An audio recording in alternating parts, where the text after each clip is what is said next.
kanina, tinanong ko yung mami. Narinig mo ba yung sinabi? Oo. Yung nanay, dalawang beses na pala siya nakapag-asawa. Oo. Yung una daw, walang kwenta.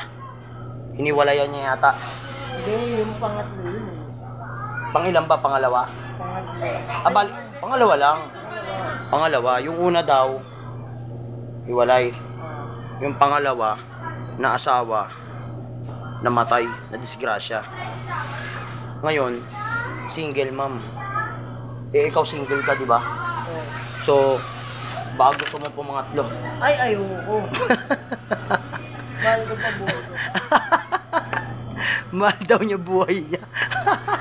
Ayoko. Eh, kung paano kung halimbawa, magkagusto, may pagtingin sa yung nanay. O, Okay ano? lang. Okay lang. Oo. Hindi, kung halimbawa nga, kung magkakaroon kayo ng, ano, di ba? May something, ano, papayag ka ba? Pangatlo ka. Kasi yung una hiniwalayan.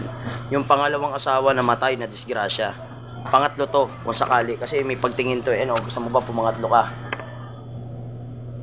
Kaso, ang magiging kalalabasan mo ron, depende. Kung hiwalay ka, kung ano yung magiging resulta ng pagsasama nyo, kung hiwalay ka o madeded ka, anong gusto mo? Pangatlo ka? Oo. Ha?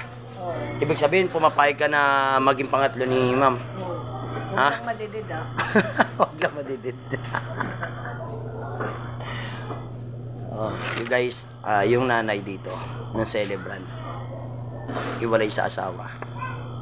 Pero, ang kwento niya, siya may kwento. Kasi, siyempre, tayo bilang performer, tinatanong ko kasi kung, siyempre, di ba, napapagkwentuhan namin na nag-uusap-usap kami, tinatatanong tuloy kung nasa yung dad. Ngayon sinabi, wala na raw tatay. Hiwalay na. Pangalawa, yung pangalawang asawa daw bali, dalawang asawa na daw niya pala. Pangalawa, namatay na disgrasya. Kaya ito, pangatlo to. Pangatlo daw siya. Single eh. May pagtingin eh. Gusto nyo yung saging? May pagtingin, ha? Gusto nyo yung saging? Yeah. Iba-ibang kulay yan.